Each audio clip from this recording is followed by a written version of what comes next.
Bueno, cualquier cosita, si no se ve bien o algo, me avisan, ¿bien? Me confirman para ver ahí cualquier cosita, cualquier duda, cualquier consulta. ¿Estamos?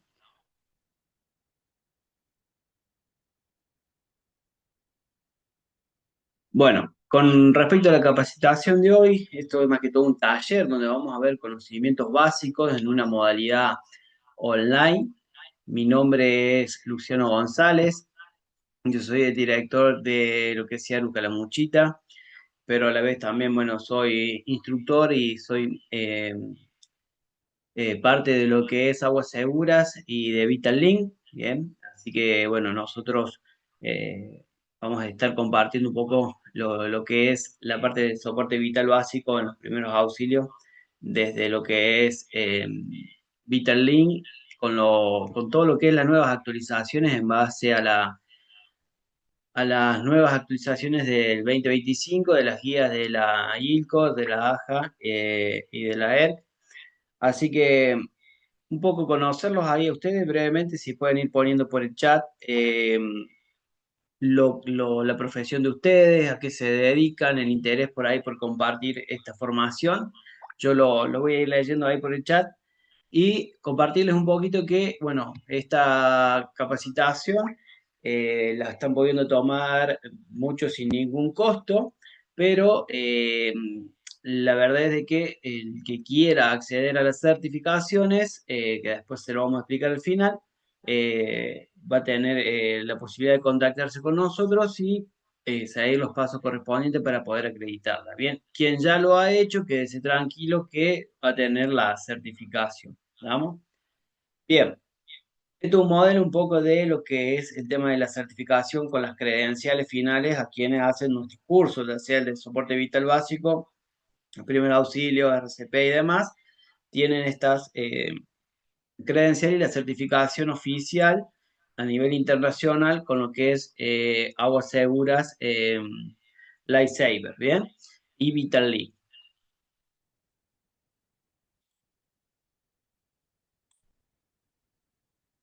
Vamos a sumar dos compañeros más. Bien, ahí les dejo un poquito como para que puedan ir leyendo algunas cuestiones mientras voy chequeando lo del chat. Alarcón Ramón, soy licenciado en enfermería, de Salta. Bien, bien. Vamos a introducción, lo que nosotros vamos a ir viendo, vamos a ir compartiendo, es por qué aprender la RCP, la cadena de supervivencia, el número único de emergencia en cada país, consideraciones legales, anatomía básica de las enfermedades arteriales, factores de riesgo y estilos de vida prudente, ataque cardíaco, patrón básico de acción, lo que es el ictus o el conocido ACV, y obstrucción lo que es obstrucción de las vías aéreas. Bien, entonces, como para comenzar un poquito a modo breve, hay cuestiones que como esto es una capacitación básica, es un taller básico en lo cual más que todo buscamos que ustedes puedan también interactuar, que lo hagamos híbrido, que lo hagamos de ida y vuelta, que lo hagamos en un feedback donde ustedes puedan consultar, puedan sacarse dudas, porque seguro que hay muchas inquietudes dando vuelta con respecto a que también ha habido nuevas actualizaciones. Entonces, ¿esto a qué nos lleva? De que por ahí nos quedamos con algo que nos dijeron antes, con algo que se dice ahora. Bien, entonces todo eso va haciendo como que por ahí nosotros nos quedemos esto es así o no, me confundí, no sé qué tengo que implementar hoy en día. Bien, entonces todas estas cuestiones nos hacen a que podamos transmitir nosotros un mejor mensaje, una mejor comunicación, un mejor aprendizaje y sobre todo a la hora de tener que actuar, actuar bajo la terminología correcta, bajo las últimas actualizaciones. Entonces, como para empezar a conocer un poquito este mundo de lo que es la RCP, es importante que podamos entender estos factores. La posibilidad de la supervivencia, ¿bien? De la RCP dentro de los 4 minutos y la RCP después de los 4 minutos. Bien, la diferencia que tenemos en este tipo de probabilidad de vida. La causa de la muerte repentina, bien, es uno de los factores que asemejan a la RCP, en la cual nosotros necesitamos tener conocimiento, necesitamos como sociedad tener un buen aprendizaje de esta formación. ¿Y por qué por ahí decimos un buen aprendizaje? Porque hoy en día se ve mucho, lamentablemente, que se ha como comercializado muchísimo el tema de la RCP y que por ahí hoy en día hay muchísima gente que está dando un curso de RCP o una formación. Bien, y en realidad muchas veces lo que pasa, terminamos viendo que en vez de ser capacitaciones, son charlas. ¿Por qué? Porque se termina dando, por ejemplo, para 100 personas y lo terminan dando para 100 personas y resulta que de esas 100 personas que están asistiendo, hay a lo mejor dos o tres que pasan a hacer la parte práctica. ¿Y a qué nos referimos la parte práctica? Cuando agarran el simulador, cuando pasan, cuando hacen la práctica, cuando realizan las compresiones, por ahí según la capacitación, si es RCP solo con las manos o si es un RCP manejando la parte de vías aéreas, hacen la parte de las insuflaciones o la practican. Entonces, si nosotros tenemos una formación, ¿no? En la que nos dicen que vamos a aprender a salvar vidas, y de esa formación de 100 personas que dicen que han sido capacitadas, solamente pasaron dos personas o tres personas a practicar, entonces en realidad el resto también recibió una charla, porque ha sido solamente la teoría, o sea, nosotros con que hoy ustedes se queden, por eso la importancia de entender este tipo de capacitaciones o de talleres online. Bien, o sea, esto no va a ser suficiente para que ustedes puedan salir de acá y salvar una vida. Sí le va a dar cierta herramienta, tranquilidad y entender las situaciones y qué pueden hacer o qué no pueden hacer. Pero lo que les va a ayudar a salvar la vida de una persona va a ser en realidad que ustedes tomen la práctica, ustedes puedan hacer el esfuerzo siempre y de tomar la práctica, ¿bien? Entonces, al punto en el que vamos es que las causas de la muerte repentina generalmente también se dan no solo por falta del conocimiento, o podríamos decir en este caso por falta de capacitación, sino por un accionar mal, por realizar una técnica adecuada o fuera de las actualizaciones o una mala técnica en sí. ¿Bien? Nosotros, por ejemplo, dentro de nuestras capacitaciones presenciales trabajamos con simulación médica.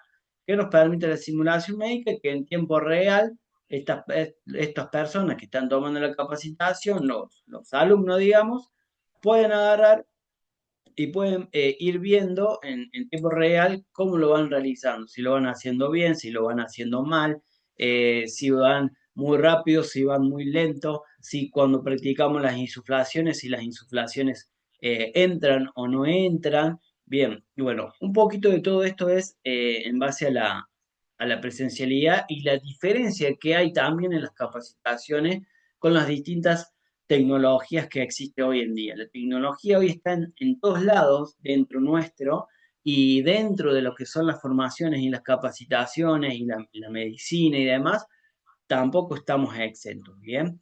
O sea, es una herramienta muy potente y muy fuerte. Después yo les voy a mandar cualquier cosa, un videíto, pueden entrar directamente en nuestras redes y ahí hay varios videos de las capacitaciones nuestras donde lo pueden ver. Otro punto es la muerte cardíaca repentina. Bien, en este caso empezamos a transitar en lo que puede ser una muerte clínica o una, una muerte biológica. ¿Ah? La rapidez es importante y claro está, hablamos que dentro de los 4 minutos la probabilidad de vida de la persona aumenta muchísimo y los porcentajes son mucho más elevados a que cuando ya han pasado 4 minutos, ¿bien? Eh, ¿Se entiende hasta acá? Ahí leo el chat, a ver que hay una consulta.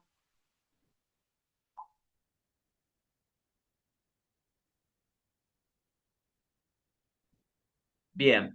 Eh, Nos dicen importancia. Perfecto. Cualquier cosa, si quieren activar lo que es el micrófono o algo para consultar, para hacerlo más fluido, también se puede. Bien. Genial. Sí, vamos bien, me dicen. Perfecto. Bien.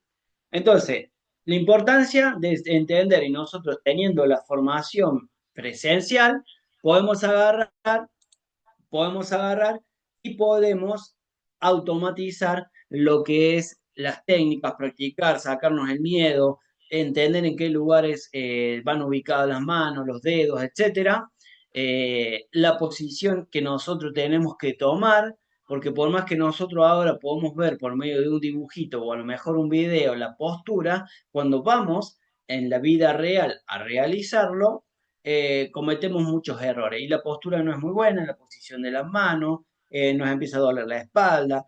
Entonces, hay muchas cosas que sí o sí necesitamos trabajar y corregir en la presencialidad, que lo que va a hacer que nosotros, por más que sepamos cómo es la técnica, si no lo estamos ejerciendo bien, vamos a generar menos probabilidad de vida de esa persona. Bien, recuerden que nosotros estamos, cuando la persona se encuentra en una parada cardíaca, estamos haciendo por medio de las compresiones el funcionamiento del corazón. Bien, es como que nosotros pasamos a reemplazar el corazón. Lo que hace el corazón lo hacemos nosotros, bombear sangre, bien, para que llegue una sangre oxigenada hacia el cerebro. Entonces, el corazón, si no funciona bien, ¿qué es lo que pasa? Empiezan los problemas de salud, las descompensaciones, que por ahí entramos en un paro, bien, entonces imagínense si nosotros no hacemos una buena reanimación. Si en vez de colocar las manos en donde van, las colocamos más abajo, más arriba, si la compresión la hacemos en un ritmo que no es, nuestro corazón tiene un ritmo constante, día y noche, todo el tiempo, está trabajando y no para 2 o 3 segundos y después vuelve a arrancar, o por ahí va moviendo más sangre más rápido o menos lento de lo que es lo normal, ¿no? Una cosa es cuando estamos, por ejemplo, en una actividad física, si salimos a correr o algo, eso es otra cosa, ¿bien? Entonces, hablamos dentro de los parámetros normales, el corazón siempre tiene un mismo ritmo, siempre bombea una cierta cantidad de veces por minuto, etc. Entonces, para entender un poquito todo este procedimiento y la importancia de la reanimación, lo que debemos saber nosotros como personas legos, debemos saber que existe lo que es la cadena de supervivencia. Bien, Eh, con respecto a la cadena de supervivencia, aquellas personas que por ahí tienen formación o les gusta incursionar o lanzarse a la aventura o trabajan en los medios acuáticos, les comento que existe también la cadena de supervivencia del ahogamiento, bien, que habla exclusivamente de los pasos a seguir dentro de lo que son los medios acuáticos y demás. Esa parte la pueden encontrar en alguno de nuestros talleres o capacitaciones con la parte acuática.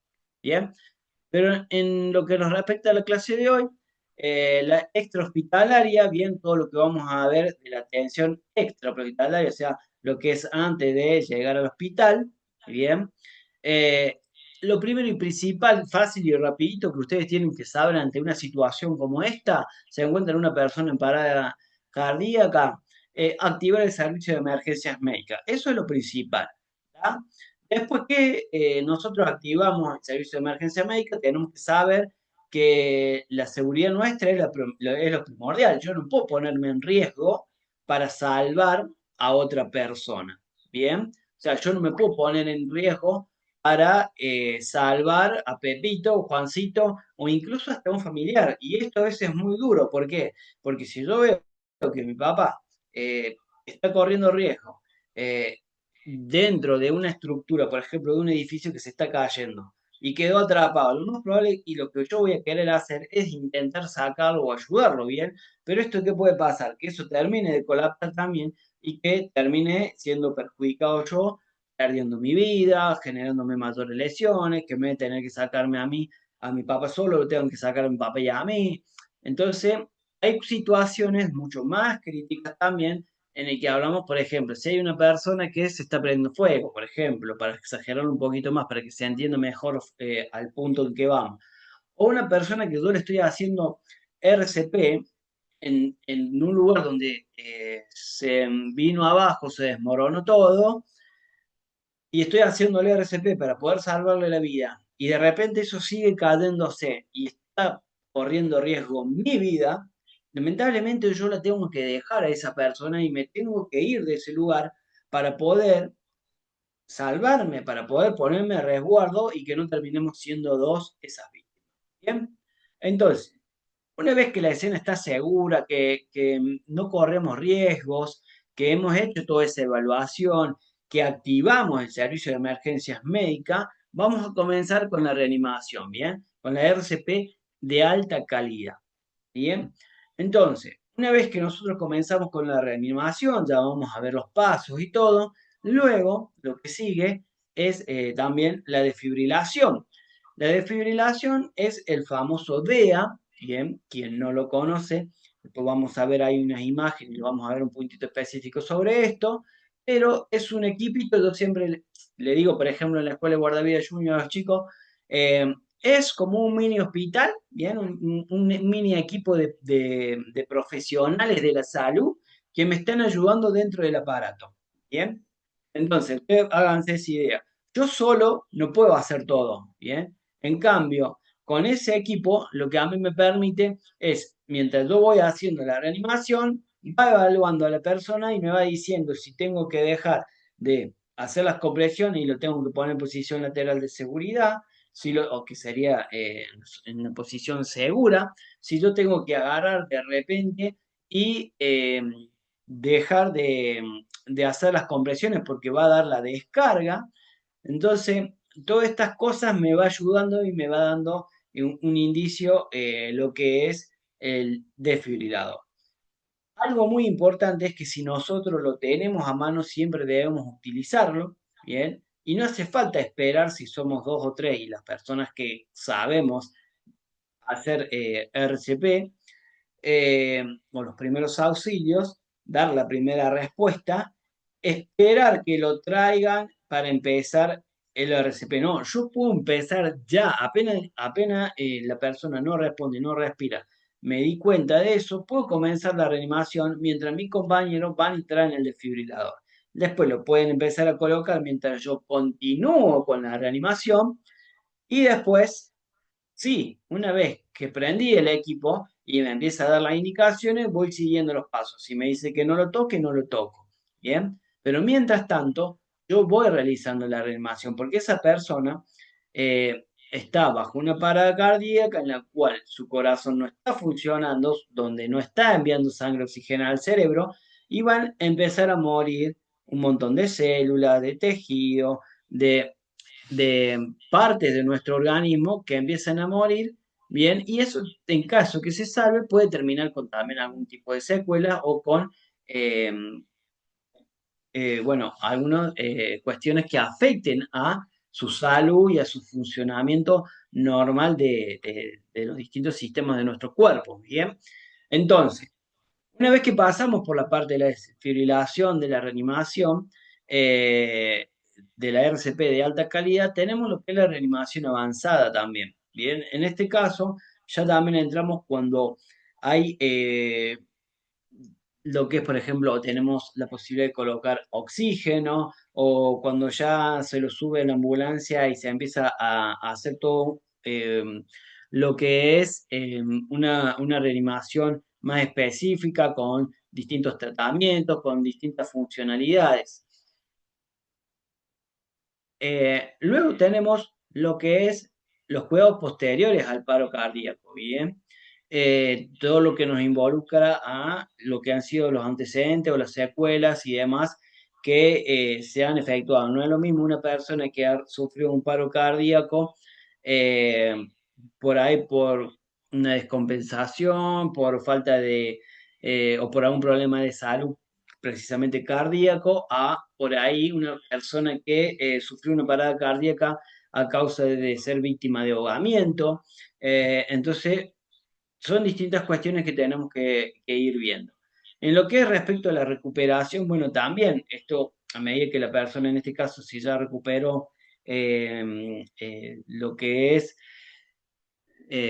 salió de esta parada cardíaca, empezó a recuperarse, eh, se empieza a ubicar en tiempo y espacio, a, a empezar a transitar esa vida normal, vamos a decir, entre comillas, mientras se recupera, pero hay que tener ciertos cuidados, hay que tener ciertas atenciones sobre la recuperación que está teniendo de la situación en la que pasó. ¿Bien?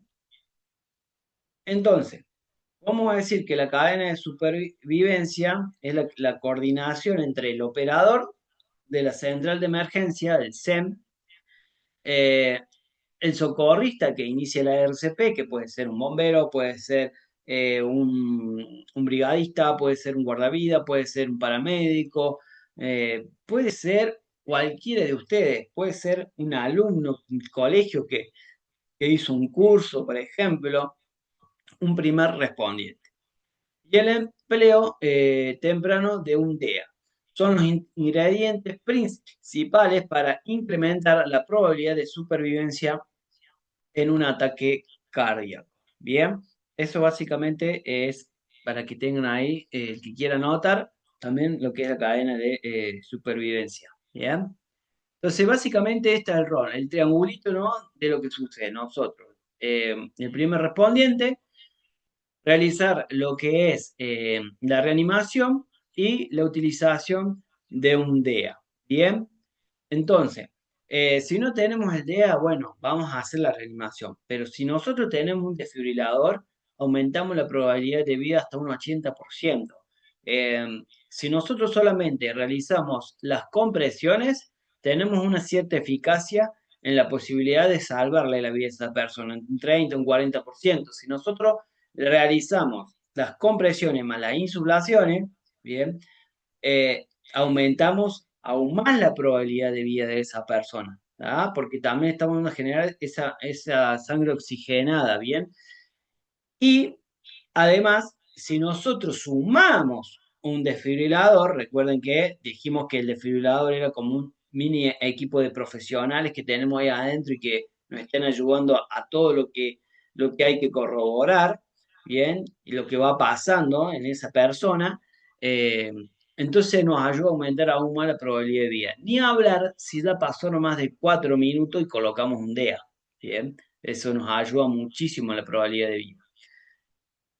Después los números de teléfonos importantes para lo que es la primera respuesta, para lo que es el llamado de emergencia y demás, va a depender también un poco del lugar en donde nos encontramos. Si en Europa, si en América, si estamos en Córdoba, si estamos eh, a lo mejor en Buenos Aires. Bueno, hay siempre que recomendar a aquellos que dan clase o que trabajan con niños, por ejemplo, también, o incluso los adultos, el tema de a cada lugar donde vamos, nosotros registrarnos en nuestro teléfono los números de emergencia básicos. Si nos vamos de vacaciones, hoy en día que por ahí la gente se va mucho a Brasil, bueno, me voy a Brasil, listo, me averiguo en donde voy a estar, en el hotel, en la zona donde voy a estar, los números de emergencia, por cualquier cosa, no porque solamente me puede llegar a pasar algo a mí, ¿bien? Sino también porque puede pasar algo a alguien que está a mi alrededor y puede ser yo quien tenga que tomar la primera respuesta. ¿Bien? Denme un segundo.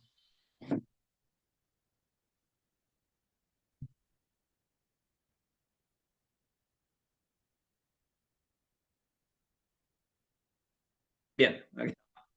Entonces, el número de emergencia en cada país, el acceso al sistema, reconocer las señales de advertencia, llamar para activar el sistema. Eh, Estos pasos son fundamentales para todo lo que es un buen accionar y la bioseguridad de uno. Cuando hablamos de bioseguridad, hablamos de lo que son los cuidados nuestros, ¿bien? Si nosotros somos personal de salud, ¿cuáles son algunos de los elementos de bioseguridad? Por ejemplo, colocarnos guantes, lo que son las gafas, barbijo, todo eso son elementos de bioseguridad. la dirección completa, el número de teléfono desde donde llaman, condición de la víctima, explica lo que pasó, informe de cualquier situación peligrosa y colgamos al último. Bien. Eh, con respecto también está, bueno, la ayuda y el transporte. Estos son pasos que nosotros tenemos que recordar. ¿Cómo hacemos? Bueno, hacemos la activación, ¿no? del sistema de emergencia. Mientras nosotros esperamos la llegada del sistema de emergencia, tenemos que reconocer las señales de advertencia. ¿Cuáles pueden ser esas señales de advertencia? Que la persona, por ejemplo, estaba respirando, por ahí estaba medio perdida en tiempo y espacio, y de repente dejó de hablar, se quedó quieta, como dormida. Bueno, puede ser un indicio de que haya entrado en un paro. ¿Y cómo nos podemos dar cuenta nosotros? Bueno, vamos a tener que empezar a realizar los pasos para comprobar si la persona entró en un paro o no, que ya lo vamos a ver. Bien, entonces, después llamar para activar el servicio de emergencia médica. Todos tenemos un celular, entonces podemos discar. Ahí muchas veces en Córdoba, por ejemplo, tenemos lo que es el 107, en otros lugares el 111, el 112. Bueno, por eso es importante conocer los números de emergencia. La dirección completa y correcta de donde nos encontramos. Si vamos por la ruta, los consejos siempre son ir mirando la cartelería, ir mirando lo que es, por ejemplo, el kilómetro en el que estamos. Si vamos por el kilómetro, por ejemplo, 57 y vemos el cartelito, bueno, nosotros lo vamos familiarizando. Entonces, si pasa algo, cuando vamos por la ruta, ¿qué hacemos? Llamamos al servicio de emergencia médica y por ahí no sabemos exactamente el lugar, pero le decimos, venimos por la ruta, eh, por ejemplo, de las bajadas, en el kilómetro 7, eh, pasando un cartel de publicidad de un supermercado tal y tal, por ejemplo, pero medianamente ya con que nosotros podamos dar la ubicación del kilómetro en el que estamos, bien, ya medianamente estamos dando un indicio para una mejor ubicación cuando venga el servicio de emergencia y nos puede encontrar. O pasamos un cartel que decía a 20 kilómetros, eh, la ciudad tal y tal, o el pueblo tal y tal, eh, dentro de la ruta que vamos transitando, por ejemplo, ¿no? Si nos encontramos en una zona céntrica, por ejemplo, en Calamuchita, estamos en Santa Rosa de Calamuchita, me encuentro entre calle Independencia y Libertad, a la altura del cine. Bien, entonces ya se va ubicando en tiempo y espacio también lo que es el servicio de emergencias médicas. La condición de la víctima se encuentra, por ejemplo, en estado de shock, le está saliendo espuma por la boca, por ejemplo, o se encuentra en un estado inconsciente, tiene una gran pérdida de sangre en una de sus extremidades, en la pierna derecha, donde tiene por ejemplo, un corte profundo, porque puede haber sido por producto de una puñalada, por ejemplo, algo que entró y salió, o si tiene algo incrustado, ¿tá? Entonces podemos ir, toda esa evaluación que nosotros vemos a simple vista, la podemos ir transmitiendo. ¿Tá? Eh, explicar lo que pasó. A ver, si nosotros estábamos presentes y vimos fue una pelea, por ejemplo, como pasó la salida un egreso que hubo ahora hace poco, donde también ahí apuñalaron a una persona. Bueno, y nosotros mismos podemos ir contando todo eso de lo que pasó. E informe de cualquier situación peligrosa que también haya sucedido en el lugar, etcétera. ¿Bien? ¿Cuándo vamos a colgar? Solamente cuando ya brindamos toda la información y el servicio de emergencias nos dice que cortemos. ¿Tá? Si no, no cortamos, podemos poner en altavoz y mantenemos el teléfono ahí hasta que nos lo indique el servicio de emergencias médicas. ¿Bien? En algunos sitios siguen funcionando antiguos números, eso es lo que debemos nosotros por ahí averiguar, precisamente por esto, por lo que hablábamos recién, y en algunas áreas siguen siendo funcionales, ¿bien? Con respecto a consideraciones legales, ¿hasta acá hay alguna duda? ¿Algo? Lo voy leyendo ahí.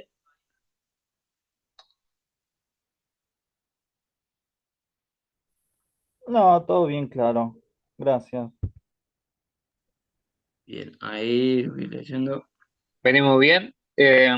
Con este tema de consideraciones legales, ¿hay algo sobre el DIAT? En el caso que dispongamos de un DIAT, estamos obligados a utilizarlo para todas las personas, tanto para poner el contexto donde trabajamos en el camping, poner una pileta, como para personas externas.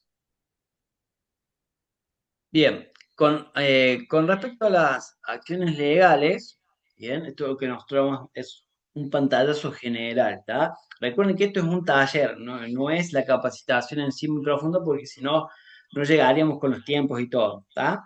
Pero eh, hay pautas internacionales que por ahí lo que hace la diferencia es que hay cuestiones que rigen en un país o por ejemplo en Europa y en América, o por ejemplo en Argentina, a lo mejor no. ¿Bien? O sea, ahora han salido las actualizaciones de lo que es las nuevas guías de la AJA, de la ILCOR, de lo que es la ERC, y hay muchas cuestiones de las que hablan de estas actualizaciones, pero que en Argentina no se utilizan o que no estamos por ahí los personal de salud, o por ejemplo en el caso nuestro, los guardavidas, no podemos no podemos utilizar lo que es oxígeno bien hacia una víctima. Por más que es algo súper fácil, práctico de aprender, no es nada muy complicado, digámoslo así. En Argentina no estamos autorizados, porque no estamos vistos como personal de salud propiamente dicho, entonces no nos permiten utilizarlo. Y es algo que realmente salva y ayuda a salvar vidas y aumentar la probabilidad de vida. Y hay otros países como en Estados Unidos, como en Brasil, incluso sin irnos tan lejos, que los guardavidas tranquilamente lo pueden utilizar, es más, dentro de su equipamiento, de sus bolsos, de su equipo de cobertura, tienen el equipo, ¿tá? Entonces, eso es lo que hay que tener cuidado. Eh, la omisión del socorro, el estado de necesidad, por ejemplo, dice un artículo 54 penal, aquellos que cometieron el hecho por haber sido forzados por la necesidad de salvarse a sí mismo u otro peligro actual de un daño grave a la persona, un peligro no causado voluntariamente por él, ni evitable de otro modo, siempre que el hecho sea proporcional al peligro no punible. En este caso, a lo que veníamos hablando, a ver, nadie los va a agarrar a ustedes y los va a llevar preso, vamos a decir así, para que se entienda. Si ustedes estaban en una situación donde hay una persona que necesita la asistencia, ¿no? Este primer socorro, esta primera respuesta, pero se estaba cayendo abajo el techo y ustedes desistieron de poder ayudar para salvar su vida. ¿Bien? Una cuestión lógica de ponerse a resguardo. Eh, o bien, si ustedes están realizando la reanimación y de repente, por ejemplo, se prende fuego y ustedes no pueden continuar y tienen que salir para no terminar quemados. ¿Bien? Entonces, nadie los va a hacer una acción legal o van a ir presos o van a ir a la comisaría y van a quedar detenidos y demás por haber actuado de esa manera. Existe lo que se conoce como la ley del buen samaritano también, ¿bien? Son normativas y demás que nos amparan a nosotros, si no en ese caso nadie ayudaría por estos miedos y eso es lo que hay que erradicar, hay que sacar eso de, ay no, yo no voy a ayudar porque después si se me muere eh, ¿qué es lo que hago? ¿Voy a ir preso? No. Bien. O sea, es bajo las virtudes y los conocimientos que yo tengo, ayudo de la manera que puedo. ¿Tá? No es lo mismo que un médico haga abandono de persona a que una persona que, como ustedes ponen, que están realizando esta capacitación, vamos a decir, nunca tomaron capacitación antes, están haciendo la capacitación online hoy. ¿Bien? Y ni siquiera han hecho práctica. Y después van y les toca en la vía pública tener una persona que justo se descompensó delante de ustedes y ustedes tienen que hacer la reanimación y nunca hicieron la práctica, lo van a hacer con lo que pudieron ver por los videos, por la imagen, lo que sea, y si no les sale bien, no es que los van a juzgar, porque ustedes no son personal de salud, hicieron una capacitación, algo para ampliar sus conocimientos, ¿se entiende? Entonces, obvio que es importante la parte de la presencialidad, eso está claro, porque es lo que les va a ayudar a aumentar la probabilidad de vida. Dice el socorrista ocasional, habiendo cumplido la obligación de notificar a las autoridades si puede iniciar la maniobra RCP. Con que ustedes vean algo y ya activen el servicio de emergencias médicas, o sea, ya dieron aviso, ya está, quedan en un resguardo, porque ustedes avisaron a quienes pueden dar una mejor respuesta que ustedes. Y ustedes, si saben hacer reanimación, si saben hacer RCP, pueden comenzar. ¿Bien?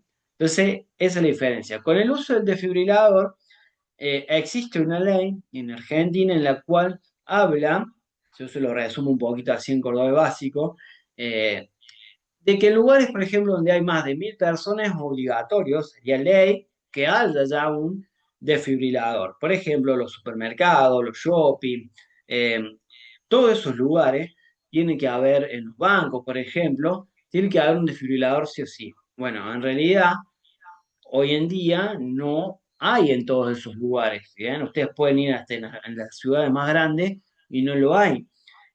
¿Cuál es la otra cuestión? Que está bien, sale la ley, pero después hay que ver si las provincias se adhieren. Entonces, por ejemplo, nosotros tenemos una situación en Córdoba donde hay una ley que salió nacional de guardavidas, para donde se habla todo lo que es en base a la cobertura, la parte legal y demás de la profesión, pero como en Córdoba no están adheridos, hay ciertos grises, blancos, negros, etcétera.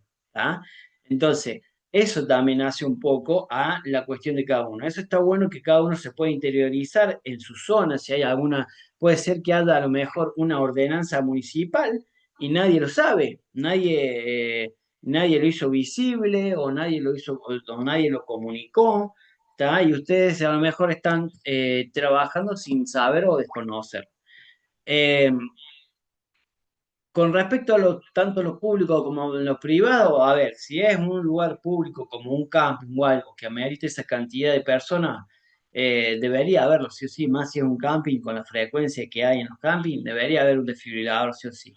Eh, Después, sea un sector privado, igual, sea un hotel, un complejo, bueno, viendo estos parámetros de lo que hablábamos recién y de lo que dice la ley, también sería importante que haya un desfibrilador. Una vez que la RCP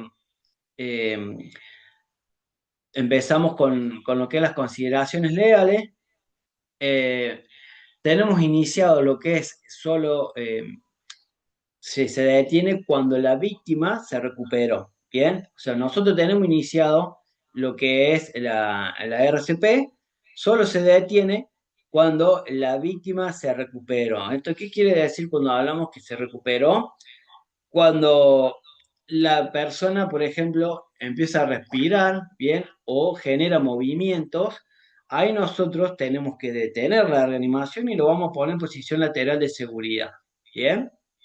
Ahora, eh, tenemos que ver y conocer si la persona puede ser que empiece a generar una respiración agónica o que jadee. Si nosotros encontramos la víctima y está respirando, que está en una respiración agónica o jadea, bien, eh, debemos realizar lo que es la RCP, ¿tá? Porque eh, en esa situación, la probabilidad de que en un poco minuto va a agarrar y va a entrar en una parada cardíaca, ¿bien? Hay un problema de que no está pudiendo respirar bien, en cordobés básico, se lo explico, bien, no está pudiendo respirar bien, está teniendo una dificultad y lo que nos está indicando que en pocos segundos esa persona o en pocos minutos va a terminar cayendo en una parada cardíaca, ¿tá?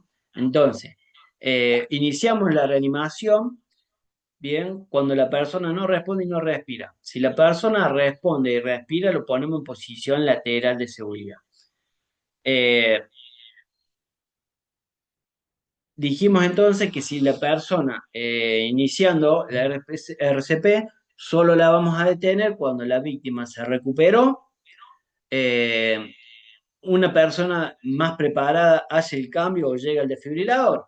o sea, en el DEA, en este caso, si yo, primer respondiente, que estoy tomando esta capacitación ahora, con este mínimo conocimiento, empiezo la reanimación, yo voy a detenerme, voy a detener mi RCP cuando viene el paramédico o cuando viene el enfermero o cuando llega el bombero y que se entiende, ellos tienen más capacitación y más conocimiento, más preparación para el abordaje. ¿Yo qué puedo hacer? Quedar a disposición para ayudar en lo que ellos me indiquen o les haga falta. Cuando hay un agotamiento físico del socorrista, cuando ya no puedo más, estoy muy cansado, no tengo la fuerza suficiente, bueno, ni hablar si me encuentro solo. ¿Tá? Generalmente nos encontramos solo, por ejemplo, en el medio de la montaña, la persona entró en una parada cardíaca y la mayor eficacia que vamos a poder llegar a tener nosotros va a ser dentro de los 2 minutos, ¿bien? Después nosotros vamos a continuar porque estamos solos, no hay otra persona que le pudiera hacer las compresiones, bueno, va a empezar a decaer por el cansancio que tenemos, por la fuerza que tengo que estar generando, por el estrés que también me genera, los nervios, la adrenalina, etcétera. Y cada vez mi RCP va a empezar a ser menos eficaz, ¿bien? Entonces, pasados los 40 minutos ya directamente puedo dejar de hacerlo porque la probabilidad de vida ya es prácticamente nula. Cuando llegan los socorristas más calificados, bien, esta sería en otra situación en la que nosotros podemos detenernos, bien. Cuando no empiezan la RCP, bueno, cuando hay una decapitación, cuando el cuerpo está carbonizado o cuando es rigor mortis, etcétera, bien. En esos son los casos que ya directamente no comenzamos. Un poquito, bueno, para que tengan una idea, en lo que es la anatomía básica en el corazón, la posición del corazón, a dónde se encuentra, y por eso cuando hablamos de que hay que comprimir en el esternón, la posición siempre decimos entre la línea de las tetillas, en el centro, bien, acá tendríamos lo que es la parte del centro, donde se encuentra el esternón, ahí realizamos lo que es las compresiones. ¿Cómo realizamos las compresiones? Apoyando el talón en ese sector, el talón de la mano, no la palma, ¿bien? El talón, ¿por qué? Ustedes fíjense y hagan una prueba de estirar la mano y pechar con la parte de los dedos o con la palma, ¿bien? Van a sentir cómo tira toda la parte del antebrazo, ¿bien? Toda la parte del antebrazo, la fuerza de lo que se siente, cómo trabaja ahí, a que cuando ustedes hacen la fuerza y empujan desde el talón, ¿bien? Porque ustedes imagínense, viene toda la fuerza bajando del cuerpo desde le voy a poner ahí a ver si se ve mejor, desde el hombro, ¿no? Va bajando todo de aquí arriba hacia el antebrazo, todo lo que es la fuerza, ¿bien? Hasta que llega a dónde? ¿A dónde llega primero? ¿Eh? Llega acá al talón, ¿bien? En una línea recta. ¿Ah? Entonces, siempre de arriba hacia abajo va a bajar esa fuerza en una línea recta y yo tengo que estar siempre y cuando bien ubicado, o sea, no puedo estar tirado hacia atrás ni hacia muy adelante. Bueno, todo esto lo vemos, lo corregimos y demás, y es necesario para que se entienda bien en la parte práctica, ¿ah? En la funcionalidad. ¿Para qué? Para poder generar una buena reanimación. Entonces acá tenemos también, por ejemplo, pueden ver lo que es el corazón, la posición del corazón y la columna, la posición del cifoide, la punta del esternón. Bueno, o sea, un poquito de la anatomía básica de cuando ustedes realizan la reanimación, todo lo que se va afectando. O sea, imagínense, hay algunos que ponen las manos por acá. O sea, están en la parte de las costillas y fíjense en dónde tenemos en la funcionalidad del corazón, o sea, qué tan efectivo va a ser si yo comprimo por este lado o por acá. ¿Tá?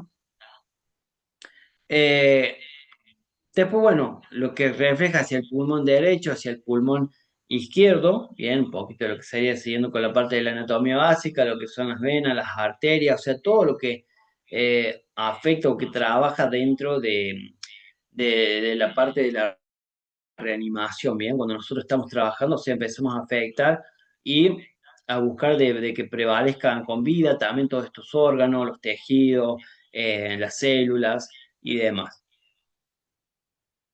Cuando hablamos de la vía aérea, cuando ya sí trabajamos no solamente lo que es la RCP solo con las manos, sino que también lo que es la parte de las vías aéreas realizando las insuflaciones, fíjense lo importante de todo lo que tenemos en relación a las vías aéreas para generar una buena insuflación, lo que es buscar una buena sangre oxigenada, ¿bien?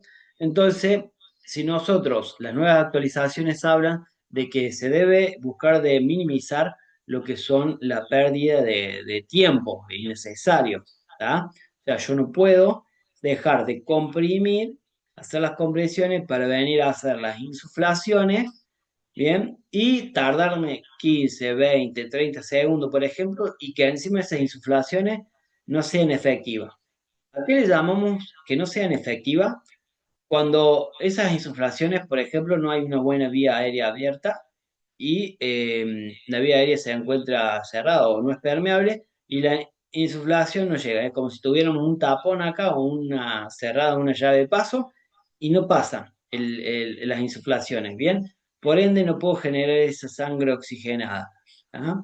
Entonces, ¿qué me tengo que enfocar en tener una buena vía aérea abierta para que cada vez que yo haga las insuflaciones ingresen para poder generar la sangre oxigenada? Bien, buscar la probabilidad de vida. Si no, directamente, si yo no estoy entrenado, no tengo la capacitación correcta y demás, es preferible que hagamos solamente las compresiones, ¿bien? Por eso cuando se habla para capacitaciones hacia los Lego o la RCP solo con las manos, generalmente se le enseña esto, solamente las compresiones para evitar perder tiempo con las insuflaciones si a la persona no le sale o que las haga mal, ¿bien? Entonces, la primera instancia siempre se arranca con lo que es la parte de las compresiones. Y después podamos sí ir y tomar otra capacitación o empezar a aprender lo que es la parte de las vías aéreas, pero lleva su tiempo. Bien, imagínense hace cuánto que nosotros ya arrancamos y estamos solamente explicando conceptos básicos de lo que es la parte de la reanimación. Imagínense en una capacitación de hora y media donde les dan RCP, primeros auxilios, control de sangrado, obstrucción de vías aéreas. Es imposible poder dar una capacitación en tan poco tiempo con tantas temáticas, ¿bien? Una charla es distinto. Los pulmones, los componentes por ahí que tenemos que han afectado, lo que son los bronquios o la tráquea, los alveolos, ¿bien? Son distintos componentes que tenemos del cuerpo, de la anatomía del cuerpo humano en relación a todos los distintos órganos que van siendo parte de la reanimación. Lo que son las enfermedades de las arterias, bueno, tenemos la aterosclerosis, que reduce progresivamente el grosor de la arteria y disminuye el flujo de sangre. La angina, que es el dolor de pecho, el estrechamiento de las arterias coronarias que dificulta la aportación de oxígeno al músculo cardíaco. El ataque cardíaco, la oclusión repentina de las arterias coronarias, por ejemplo, en el coágulo de sangre. ¿Bien? Esto es un poquito como repaso, es algo de lo que es primeros auxilios más que todo, pero bueno, ya que lo tenemos, pegamos un repaso. En lo que habla de muerte súbita, tenemos que tener las causas más comunes son, por ejemplo, la parada cardíaca, lo que es un ataque al corazón, el ahogo, la asfixia, el ictus, lo que hablábamos del ACV, los traumas y la sobredosis de medicación. Bien, eso es lo que habla, lo que respecta principalmente a la muerte súbita. Eh, en relación a lo que es por ahí el tema de los factores de riesgo, vamos a hablar como importantes, no modificables, lo que son la predisposición hereditaria, lo que es el sexo masculino y el aumento de edad. Bien, o sea, fíjense que acá tenemos distintas tablitas que vayan comparando sin factor, por ejemplo, el cigarrillo y el colesterol, el cigarrillo, el colesterol y la hipertensión, ¿bien? El factor de riesgo es igual al 100, ¿tá? Entonces, imagínense las altas probabilidades y los números que se manejan dentro de estas funcionalidades. En lo que son los importantes modificables, que, ¿a qué se refiere con modificables? que nosotros generando distintos tipos de acciones podemos llegar a modificar eso y bajarlo, o sea, disminuir. Por ejemplo, el fumador, ¿cómo se puede modificar? Dejando de fumar, ¿bien? Lo que es la hipertensión, el nivel alto de colesterol, bien, todo cuestión de, bueno, buscar una vida más saludable, sana, haciendo ejercicio, bueno, las recomendaciones que por ahí ya medio que conocemos. Eh, Adicionales, que pueden estar modificables, la obesidad, ¿bien? Entonces, en este caso, ¿cómo podría modificarse? Haciendo una dieta, bueno, como por ahí yendo al nutricionista, haciendo una dieta, ejercicio, buscando un cuidado hacia la salud. La inactividad física, bueno, si no hacemos una actividad física podemos caer en la obesidad, por ejemplo. ¿Bien? El estrés, bueno, son distintos factores que hacen hacia la parte del riesgo. Estilo de vida prudente, control de la presión sanguínea, el no fumar, reducir las grasas y el colesterol, el peso controlado, el ejercicio físico regularmente, ¿bien? Algunas funcionalidades hacia el estilo de una vida prudente. ¿Prudente para qué? Para evitar distintos desencadenantes como los que hemos venido hablando.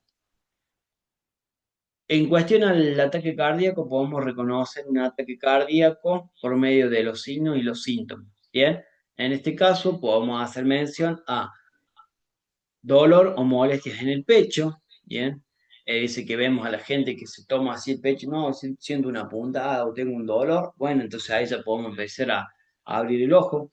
Si lo vemos que hay sudoración, por ejemplo, si tiene náuseas, sensación de falta de aire, no, me falta el aire y me duele el pecho, bueno, tenemos que tener cuidado ahí abrir el ojo. Sensación de debilidad. Después, otros signos y síntomas, por ejemplo, que podemos nosotros tener, la respiración agónica en el 40% de los casos, cuando lo vemos, eso sería una respiración agónica, hay una dificultad para respirar, ¿bien? Eh, lo vemos cuando hay una obstrucción de la vía aérea parcial, donde la víctima puede respirar, pero con dificultad, bueno, ahí hay una respiración agónica también, o sea, a la persona le cuesta. Y si eso no se soluciona, va a entrar en una parada respiratoria, ¿bien? Lo que va a llevar a un paro cardiorrespiratorio. Sensación de debilidad por falta de oxígeno al cerebro, ¿bien? Eso sería otra posibilidad también. O sea, ¿qué tenemos que tener en cuenta? O sea, prestar atención acá.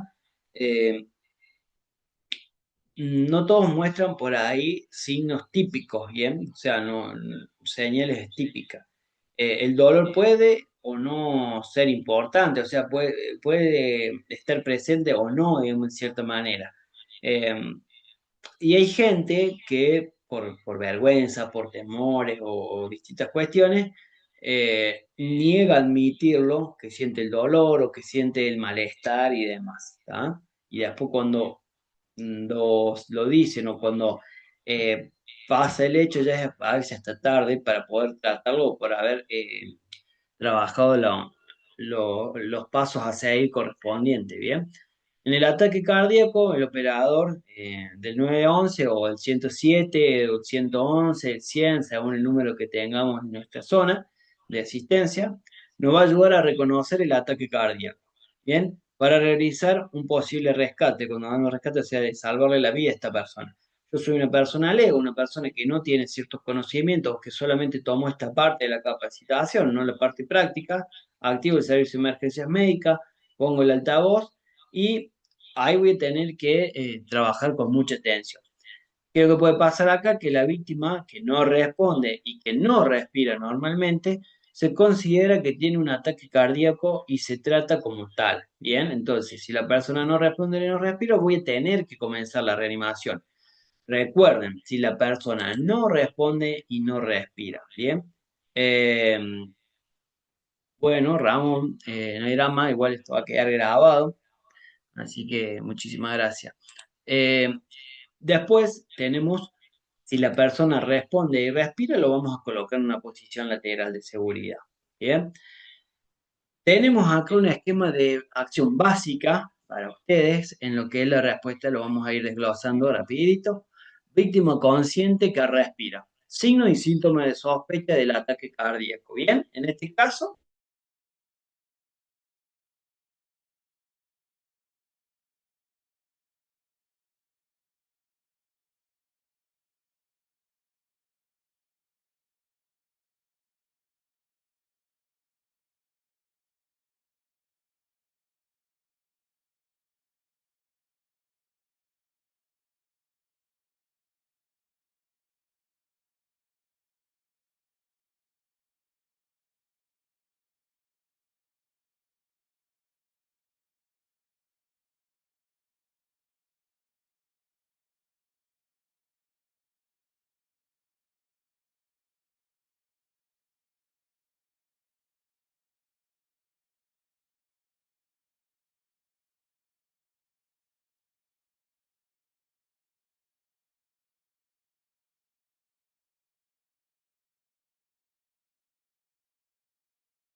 Bien, ¿se escucha? Les pedí perdón ahí que se había cortado la conexión.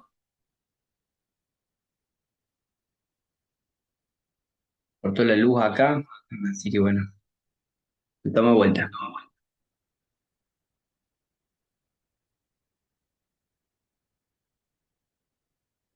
Bien, pónganme en chat ahí si se escucha bien.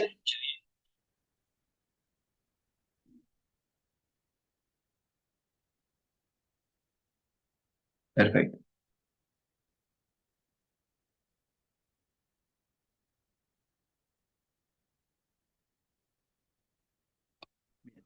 Entonces, continuamos. Decíamos entonces, dentro de el esquema de acción para la víctima consciente que respira, ¿bien? Tenemos signos y síntomas de sospecha de ataque cardíaco. ¿Está? Después, lo que es detener cualquier actividad, posición de descanso. Si nosotros somos, por ejemplo, personal de salud o somos, por ejemplo, socorristas, guardavidas, bomberos, o gente que tiene una cierta capacitación y sabe, por ejemplo, tomar lo que son los signos y los síntomas, lo vamos a realizar. Si ustedes saben tomar, por ejemplo, el pulso, se lo pueden tomar. Ahora, no podemos empezar a querer tomar un montón de cuestiones que por ahí no las manejamos bien y las vimos en algún otro procedimiento o en otra capacitación y nos haga perder tiempo y que perdamos eficacia a la hora de, en este caso, la víctima está consciente y respira, pero si estuviera inconsciente y no respira y tenemos que comenzar la RCP, no podemos estar perdiendo tiempo, ¿está? Eh, entonces, detener cualquier actividad o posición de descanso, bien, nos vamos a poner en una posición de descanso, eso es lo que quiere decir, bien, detenemos cualquier actividad que vamos a estar realizando y lo vamos a poner en posición de descanso. La víctima con enfermedades cardíacas conocidas, bien, en ese caso, si la situación lo requiere, vamos a activar el servicio de emergencias médicas. Y ahí vamos a hacer un paréntesis después. La víctima con enfermedades cardíacas no conocidas, esperamos 2 minutos para ver si los síntomas desaparecen y si persisten, vamos a tener que ahí sí activar el servicio de emergencias médicas. Ahora, ¿en qué momento activamos el servicio de emergencias médicas? Apenas yo eh, me encuentro con esta víctima que me refleja, bueno, que tiene un problema o que se siente mal, bueno, entonces llamo a la ambulancia, no. Voy a tener que hacer una seguida de pasos, ¿bien? De seguimiento, de tipo interrogatorio, para corroborar un poco la gravedad de la persona, ¿bien? Ahora, bien, si yo de repente a esta persona la encuentro en la vía pública que lo atropella un camión y le tiene una fractura expuesta, está largando sangre, mucha sangre, está con una pérdida grande de sangre, o sea, tiene una hemorragia, obvio que voy a llamar, ¿bien? Ahí nomás. Ahora, si la persona viene rengueando nada más, dice que se golpeó, bueno, ahí nomás no voy a activar el servicio de emergencia. Primero voy a hacer un par de preguntas, cómo se golpeó, en dónde fue, qué le duele. Voy a investigar, vamos a decir así un poco la escena, la situación, para ver si es realmente necesario o no. Bien.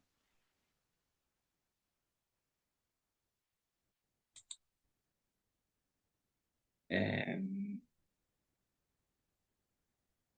Aspirina 300 miligramos, dice acá. Bien, a ver, ojo y a tener en cuenta que no podemos medicar, a no ser que alguno sea personal de salud y que tenga una formación correcta y demás para poder dar medicación. Si no, de lo contrario, nosotros no podemos medicar, ¿bien? No podemos dar, ni siquiera podemos dar ni un ibuprofeno, porque nosotros no sabemos quizás esa persona es alérgica, ¿bien?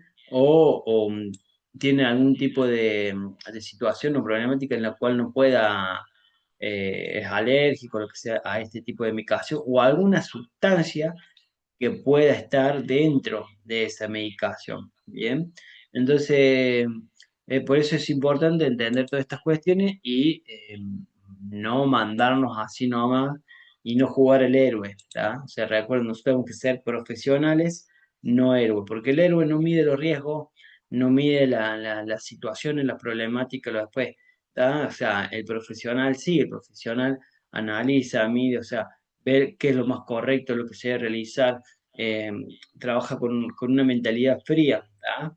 Entonces, el héroe no, el héroe es con que ahí no va y se manda, y bueno, y le salió bien, y después sí, todo aplauso, bueno, pero también puede salir mal, de hecho, hay mucha gente que la juega de héroe y sale mal, y muchas veces ni sale de la situación, ¿bien?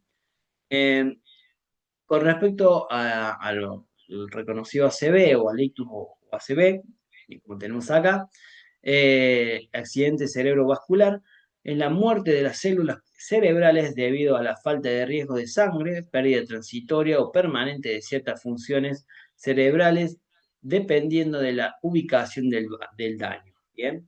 Los signos y los síntomas, el cansancio repentino o entumecimiento de la cara de un brazo, de una pierna o un solo lado del cuerpo, la lentitud o dificultad para hablar o forma incomparable de hablar, mareos inexplicables, inestabilidad o caída repentina, pérdida de reducción de la vista, especialmente en un ojo, la pérdida de conciencia. Bueno, estos son algunos factores. Básicamente, como lo podemos ver muchas veces, cuando vemos que se le cae la parte del labio, viendo la boca, o por ahí un párpado, eh, que le pedimos que levante los dos brazos, por ejemplo, y no puede levantar, levanta a lo mejor uno solo.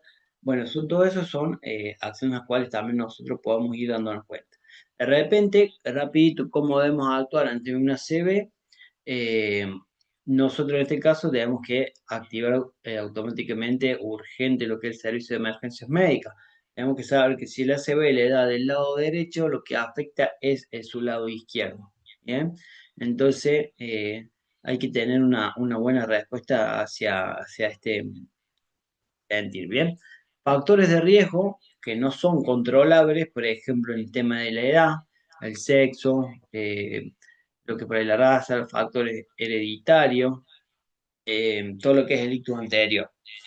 Los factores de riesgo controlables son, por ejemplo, la hipertensión arterial, los trastornos cardíacos, el alto número de glóbulos rojos, la diabetes mellitus, o sea, la estabilidad del nivel glucémico en sangre, fumar, que son cigarrillos, el exceso del consumo de alcohol, la actividad física reducida. Bien, todo eso nosotros lo podemos controlar porque lo podemos cambiar, como dijimos antes también, dejando de fumar o dejando de consumir tanto alcohol o realizando actividades físicas, etcétera. Bien, adelantándonos entonces a lo que es la obstrucción de la vía aérea, básicamente cuando nosotros vemos como en la imagen esta actitud, es que nos refleja que hay una obstrucción de la vía aérea, ¿bien? Entonces, al haber vemos una persona así, automáticamente tenemos que saber que esa persona no puede estar con una obstrucción en la vía aérea. Causa de la víctima inconsciente. La lengua cae hacia atrás. No es que se la tragan, sino eso es un mito, ¿no? Eso es mentira, no es que se la tragan. La lengua se va para atrás porque se contrae, porque es un músculo. La víctima consciente, hay cuerpos extraños, bien, o sea, puede haber una obstrucción, se puede haber estado tomando una cerveza con maní, se trató con un maní, o en un niño, en un bebé, de repente estaba jugando con los rafting, o había una bolita cerca o algo y se lo metió y generó una obstrucción en la vía aérea. En el adulto la causa más común es por la comida. En los bebés y en los niños, comida y pequeños juguetitos u objetos, ¿bien? Factores de riesgo, grandes trozos de comida mal masticado, elevado nivel de alcohol en sangre, dientes no saludables, dentadura postiza, después, bueno, lo que es jugar, llorar, gritar, reír, chillar con comida u objetos extraños en la boca, entonces muchas veces eso se va para atrás y genera la obstrucción. Eh, Existen dos tipos de obstrucciones de vía aérea, la total o la parcial. En la total, en la parcial, mejor dicho, bueno, vamos a notar nosotros la persona que viene con las manos ahí en el cuello, pues ahí puede ser que transmita con una dificultad lo que le pasa. Nosotros tenemos que decirle, pues, si lo conocemos, por ejemplo, vamos a suponer que Juancito, bueno, Juan, ¿qué te pasó? ¿Qué te pasó? Y le puede decir, trágate, por mí, con un maní. ¿no? Entonces hay una leve obstrucción que permite que hable o que respire con dificultad. En ese caso, nosotros tenemos que decirle que tosa, tenemos que incitarlo a que tosa fuerte, y de lo contrario, si no se produce la desobstrucción, vamos a realizar la conocida maniobra de Heimlich. Si es total, vamos a tener que actuar de inmediato. Total, podemos encontrar que la persona cambie de color, o sea, el bebé, por ejemplo, se ponga moradito o azulado, que no, el bebé es directamente silencioso, no va a llorar, no va a emitir sonidos, ruidos, nada. En el adulto, lo más probable puede ser que nos haga señas o gesticule. Bien, entonces, en base a la prevención, ¿qué tenemos que tener en cuenta? Primero, cortar la comida en pequeños trozos y masticar bien, no excederse con el alcohol durante la comida, no reírse ni conversar mientras comes, con comida dentro de la boca. Los niños no tienen que gritar, llorar o jugar con comida u otros objetos, porque por ahí se caen o se ríen, se van hacia atrás, se va el objeto hacia atrás y genera obstrucción. De hecho, los niños directamente no tienen que tener objetos en la boca, o sea, hay que enseñarles que no deben llevarse nada a la boca. Mantenga a los niños alejados de objetos extraños como lo que son las famosas bolitas, las canicas, eh, chinchetas, bueno, de los rafting, todas esas cosas. Signos y síntomas, la víctima comienza a toser, en el caso extremo se agarra el cuello, lo que hablábamos recién. En este caso, la desobstrucción, como tenemos que hacer para realizar la maniobra de Heimlich, vamos a colocar por detrás, vamos a colocar una pierna entre medio de las dos para generar una mayor eh, posición segura de que si se va para adelante lo puedo sostener bien y si se va para atrás también. Y vamos a generar 5 golpes con el talón de la mano entre las dos escápulas y en forma de J, ¿bien? Lo vamos a inclinar hacia abajo y le vamos a hacer los 5 golpes en forma de J. Luego de esos 5 golpes vamos a generar arriba de lo que sería el pupo entre más abajo del esternón, que sería como la boca del estómago, vamos a meter el dedo pulgar hacia adentro, vamos a cerrar la mano y vamos a poner el puño en ese lugar y por arriba vamos a colocar la otra mano y vamos a hacer la compresión hacia adentro y hacia arriba, también en forma de J, buscando que esa presión, ustedes fíjense si se lo ponen en la boca del estómago y se generan un poco de presión ahora donde están, van a ver que uno es como que le viene ese reflujo, bien, como si fueran esas ganas de querer vomitar. Eso lo van a hacer 5 compresiones los 5 golpes en la espalda. 5 compresiones y los 5 golpes en la espalda. Hasta que lance los objetos. En el caso que la persona se descompense, vamos a priorizar ahí sí empezar con la reanimación y vamos a ir eh, observando, catando si la persona expulsa ese objeto, ¿bien?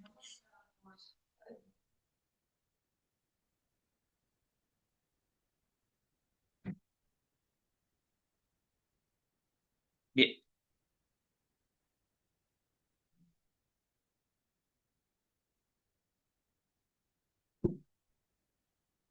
bien, lo que es conocer como el CAB de la RCP, tenemos la RCP, la reanimación cardiopulmonar, combinación de la respiración artificial, boca a boca o las variantes y de las compresiones torácicas. Cuando hablamos del boca a boca, vamos a realizarlo con los distintos elementos, con una máscara de máscara pocket, con un ambú, bueno, distintos elementos que hay o que existen para poder, para poder generar una bioseguridad y que nosotros no tengamos que hacer boca a boca. ¿Bien? A ver, hay situaciones que esto es más para el curso extenso o presencial. Hablamos de el tema de la respiración, de cuando hacemos el boca a boca sin ningún elemento y todas las cuestiones. Bien, ustedes tienen que quedarse en base a esta capacitación, este taller. O sea, lo principal, la reanimación. Si ustedes no han hecho nunca una capacitación con la parte de vías aéreas, realizar directamente la RCP solo compresión. Eh, Primera regla del socorrismo. Bien, perdón. Bien. Primera regla del socorrismo, no poner en peligro la propia seguridad y la integridad. Bien, o sea, lo que habíamos dicho antes, recuerden, no ponernos en riesgo por querer salvar a otra persona. Elementos básicos para el socorrismo, el CAB, no poner en peligro la propia seguridad y la integridad, lo que hablamos antes. C sería la circulación, con presiones torácicas. La A sería la vía aérea, la apertura de la vía aérea, recuerden lo que estábamos diciendo recién. Yo puedo estar haciendo las compresiones y las insuflaciones y si no hay una buena vía aérea abierta, no voy a estar generando un buen pasaje de lo que estoy tratando de realizar en lo que es la parte de las insuflaciones, ese aire que estoy tratando de pasar para generar la sangre oxigenada. La respiración, el B, o sea, esto es por sus siglas en inglés, ¿bien? Una buena respiración. Entonces, la circulación tiene que ser por 30 compresiones, ¿bien? Nosotros vamos a realizar 30 compresiones por dos insuflaciones, ¿bien? Esto durante 2 minutos, o lo que son 5 ciclos, 30 por 2, 30 por 2, 30 por 2, 30 por 2, son así 5 veces.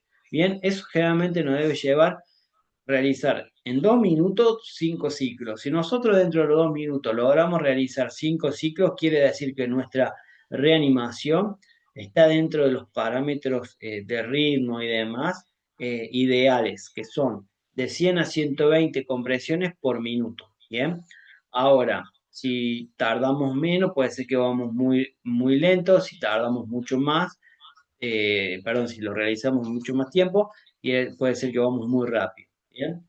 Eh, Hay que posicionarse correctamente las manos en el pecho de la víctima, los brazos van bien estirados, fíjense cómo está acá, no se flexionan y dejo caer el peso del cuerpo eh, hacia lo que va a ser en el centro del cuerpo, donde tenemos el esternón, fíjense, va a bajar por aquí hasta el talón de la mano y vamos a empezar a comprimir. ¿Cuánto vamos a comprimir? En un adulto de 5 a 6 centímetros, de 4 a 5 centímetros en un niño y unos 3 centímetros en pediátrico. ¿Cómo me puedo dar cuenta cuántos centímetros son? Me voy a posicionar, por ejemplo, en este lado, voy a analizar el dorso y voy a decir, bueno, que de acá arriba hasta acá, ¿cuánto sería un tercio? Bueno, por acá bien, entonces hasta ahí es donde yo debo eh, generar la compresión, hasta donde yo tengo que bajar. Ahora, si es en un niño, bueno, voy a tomar la medición del niño y voy a sacar el proporcional a un tercio y así.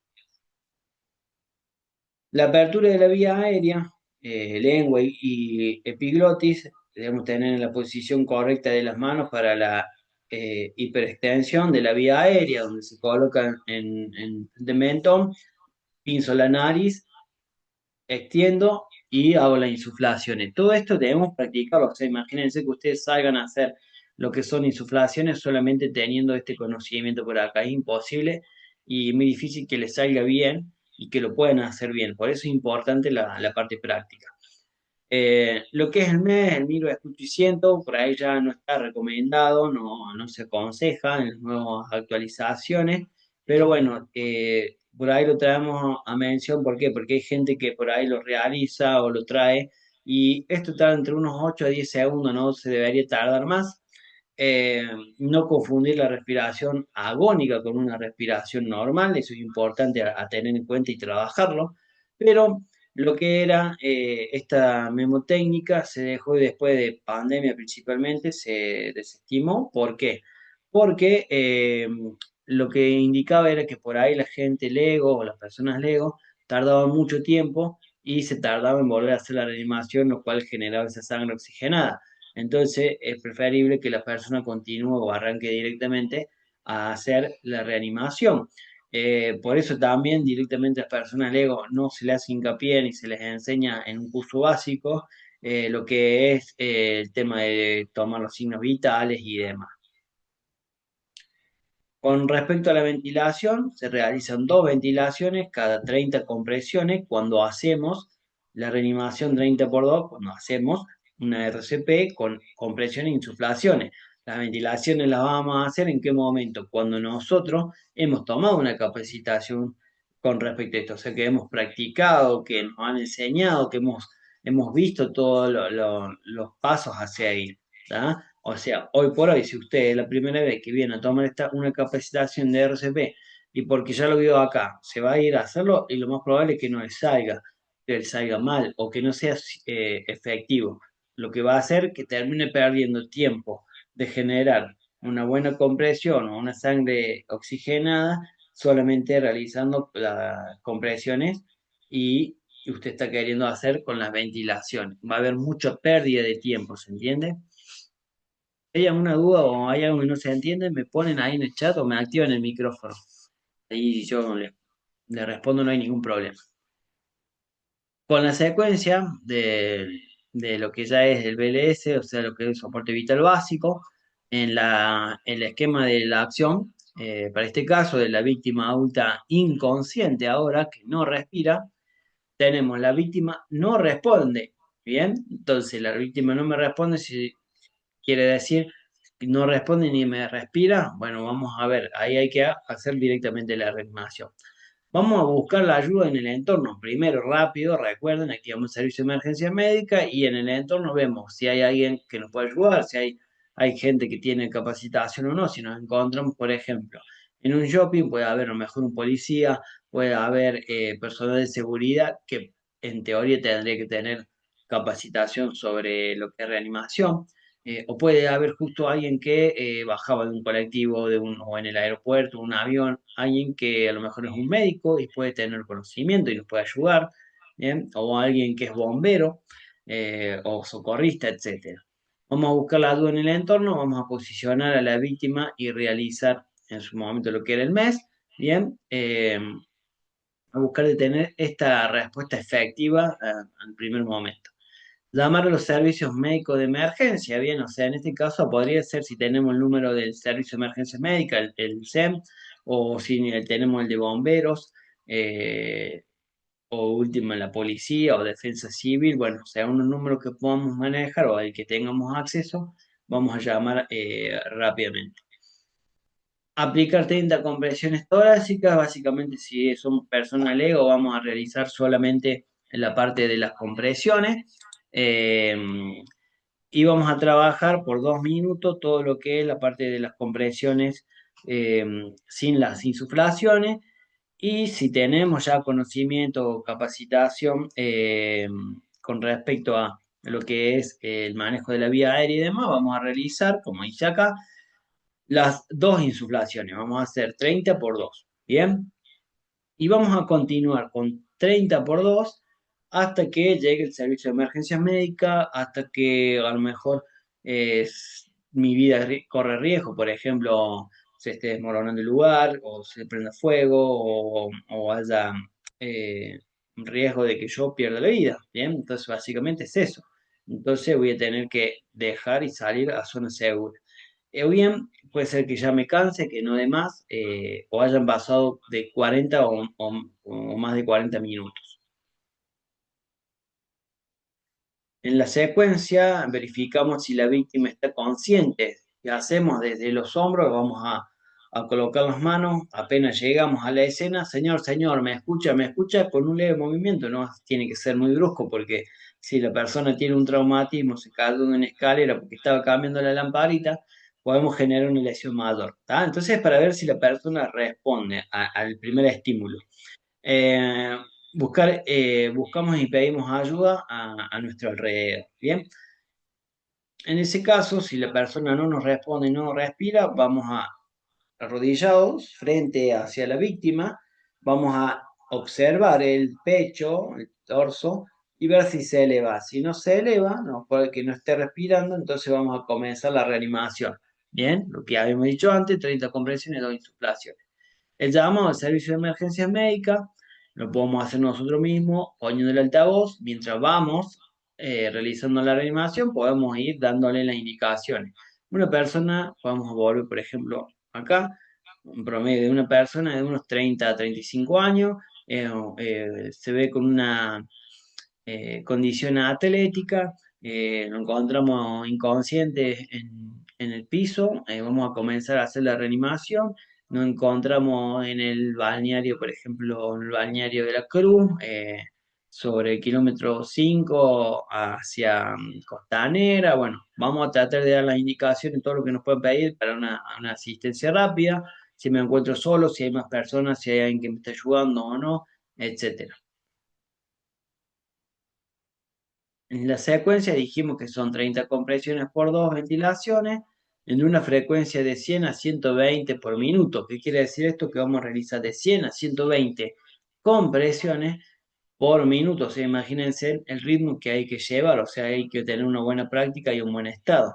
En las insuflaciones, fíjense en cómo acá está en la posición de las manos, que son distintas técnicas para hacer un buen sellado.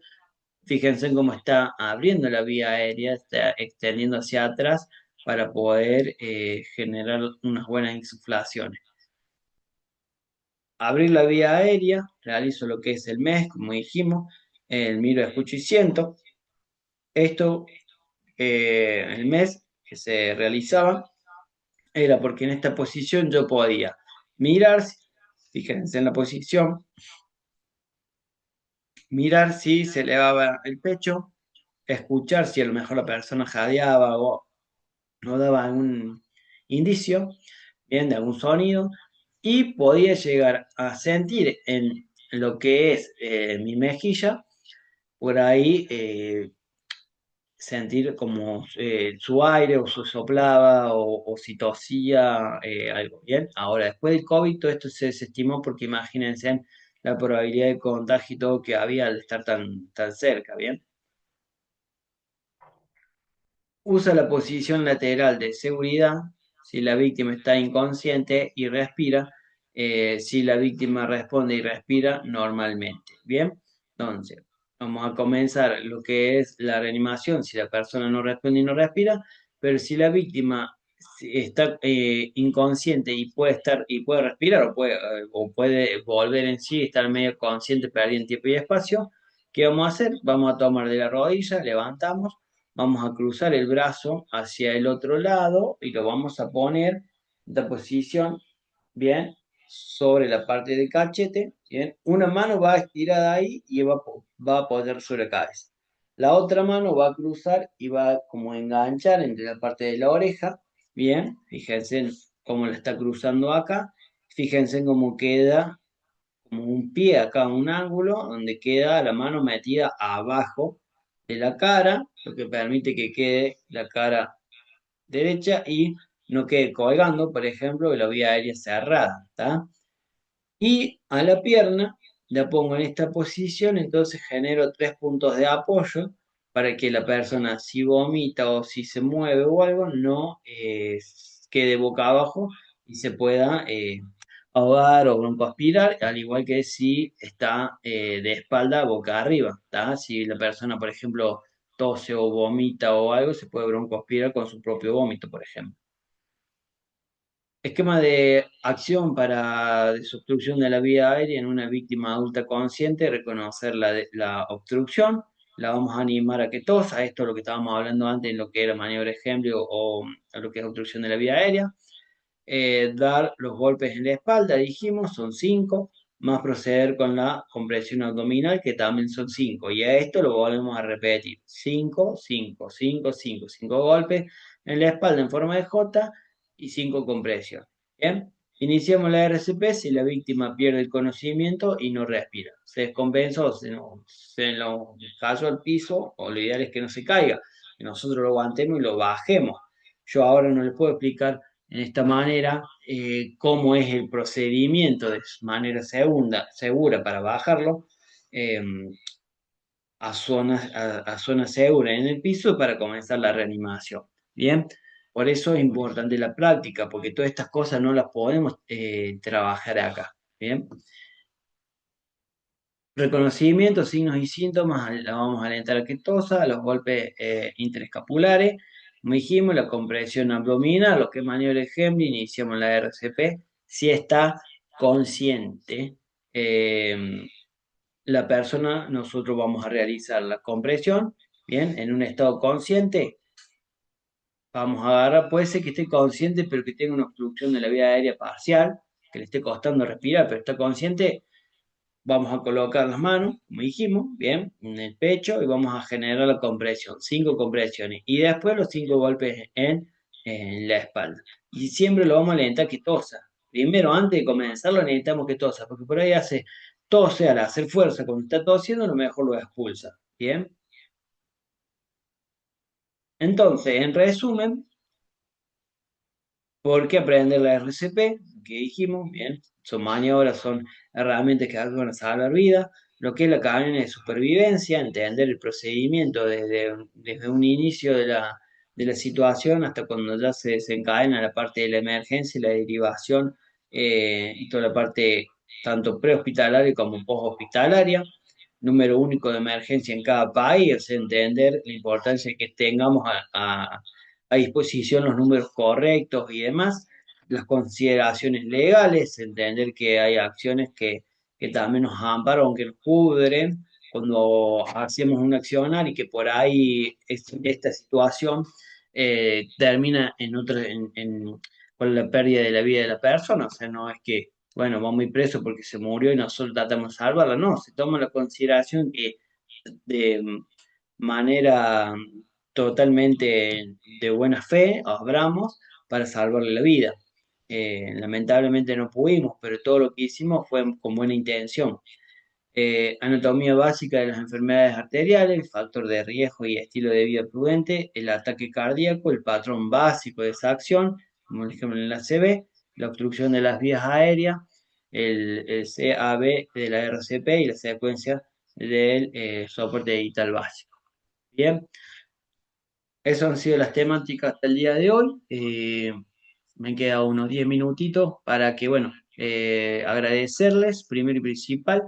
Y, bueno, si tienen dudas, consultas con respecto a esto,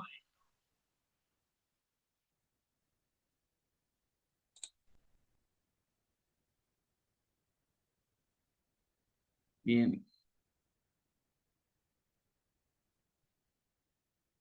bien. Si no hay dudas o consultas, vamos a hacer un repasito de lo que es el desfibrilador.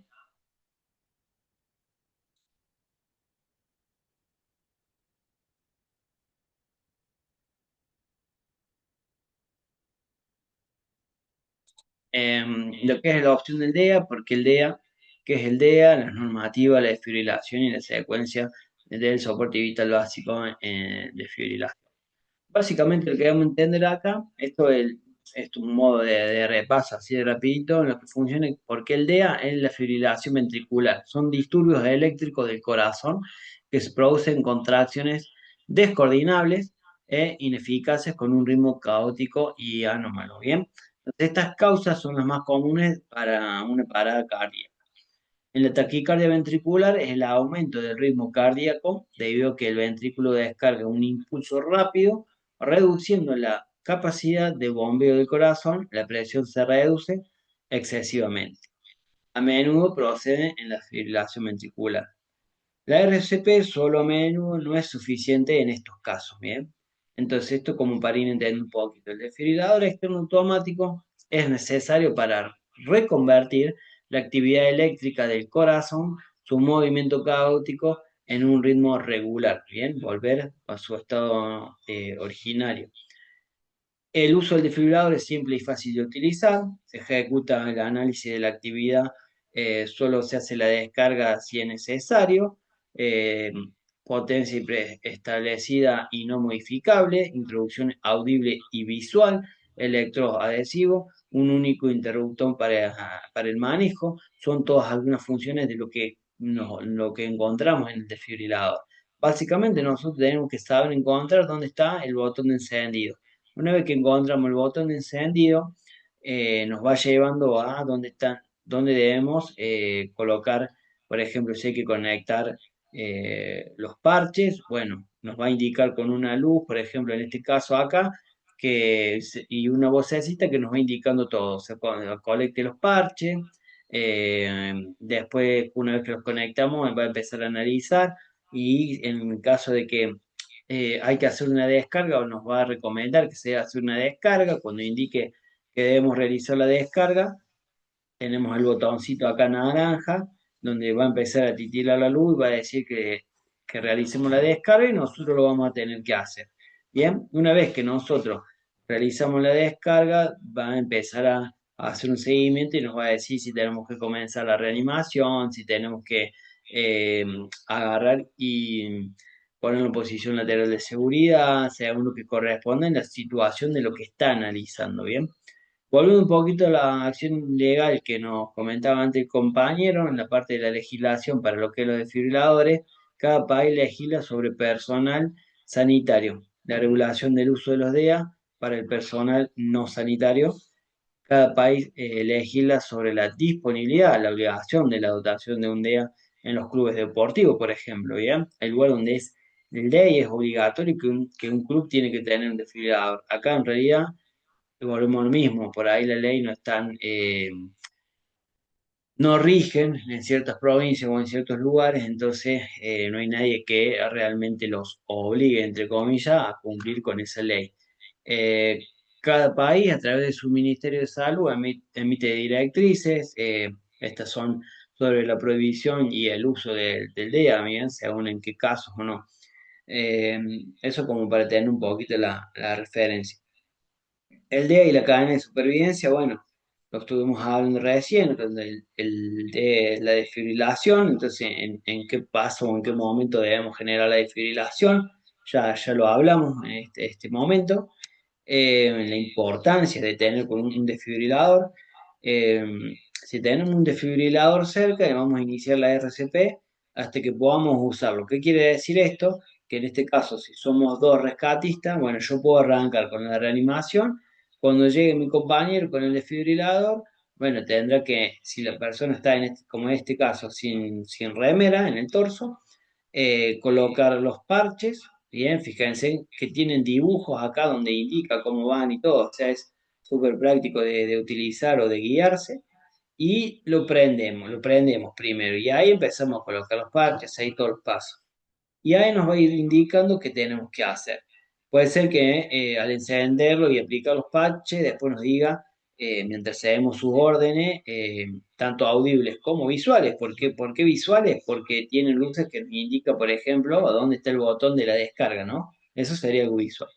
Y vamos a ir siguiendo las indicaciones. Si nos dice que tenemos que hacer una descarga, si tenemos que continuar con la reanimación, si tenemos que poner en posición lateral de seguridad. Suministramos la descarga cuando nos lo indica, ¿bien? No es que en el momento que yo quiera, no, cuando el dispositivo, cuando el DEA nos lo dice. Continuamos la RCP, después de la descarga, si también nos lo indica, porque puede ser que nos diga que lo pongamos en posición lateral de seguridad, ¿bien? Eh, entonces, las opciones del DEA es ¿por qué el DEA? Porque nos ayuda a aumentar la probabilidad de vida hasta incluso un 80%. Bueno, ¿qué es el DEA? El desfibrilador externo automático o puede ser semiautomático, por eso lo pueden encontrar también como DESA, ¿bien? ¿Por qué? Porque por cuestiones de seguridad después pasó a ser también semiautomático en el cual nos va a indicar que debemos dar la descarga, pero si nosotros no apretamos el botón no lo va a hacer, ¿bien? eh, lo que son las normativas, la desfibrilación, ¿bien?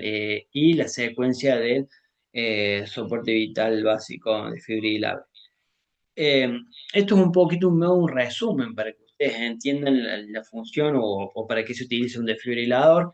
En realidad, dentro de nuestras jornadas prácticas y en las capacitaciones lo utilizamos y mucho más, o sea, con todo el procedimiento en los simulacros de sacar una víctima, de tener que aplicar, poner los parches, seguir los pasos. En las últimas capacitaciones hemos estado hasta 30 minutos siguiendo los pasos de el desfibrilador, lo que va diciendo y repitiendo lo que nos dice a modo de prueba. Porque es importante que nosotros como profesionales podamos realmente buscar de vivenciar lo más posible de lo que nos va a tocar vivir en la vida real. ¿A qué me refiero con esto? La práctica de RCP, los que son los primeros auxilios, los controles de hemorragia, los simulacros, o sea, hacer práctica y practicar y practicar, y practicar para corregir, para equivocarnos, porque nos vamos a equivocar mil veces, pero por medio de esas equivocaciones vamos a ir aprendiendo y después cuando nos toque en la vida real vamos a actuar de la mejor manera o lo más eficaz posible. Bien, bueno, justo con el tiempo, más allá de que tuvimos un altercado ahí con el tema de que se cortó el internet en un momento, pero bueno, no sé si hay alguna duda, alguna consulta hasta acá, que algo que quieran consultar, preguntar.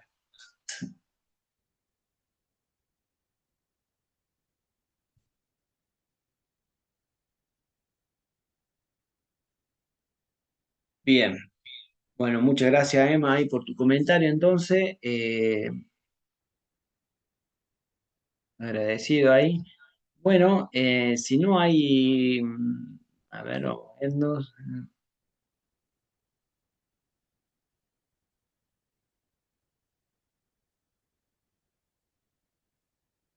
bueno, Luciano, bueno, tocayo mío, Luciano ahí, no sé, de dónde es Luciano? De Córdoba.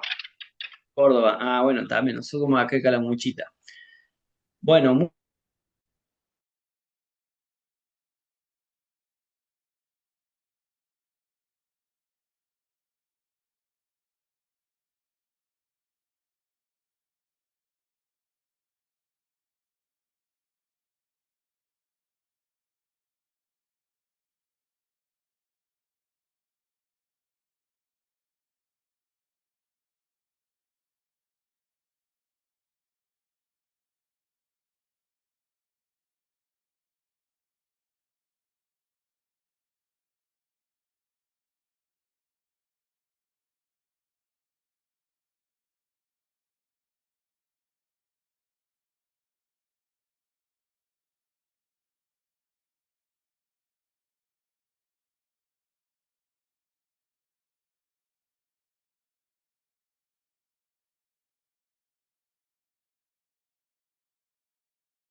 para lo que necesiten. ¿Eh?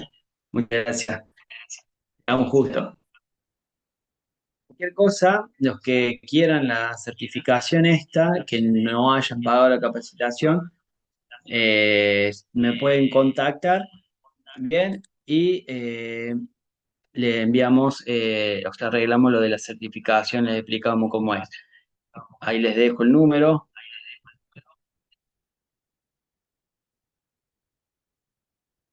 Y bueno, le pedimos disculpas por un poco la problemática con la conexión y demás, bueno, que son cosas que pasan dentro de la virtualidad, ¿no? Así que el que quiera que haya estado presente acá, me pasa y tenemos el registro de los alumnos, me escribe ahora ya, me manda un mensajito ahí con su nombre completo, DNI, correo electrónico, para gestionarle la certificación, ahí le avisamos, ¿bien? Me mandan eso, entonces yo ya sé ahora que ustedes estuvieron presentes. Bien, lo pueden ir haciendo ahora. Ahí tienen el número. Y le agarramos y le vamos a ayudar con el tema de que quienes quieran acreditar la certificación. Después tenemos los distintos cursos que se están largando también, brigadista, primer respondente acuático, cuidador de bebés y niños, por si a alguien le interesa o tiene algún conocido, bueno, también.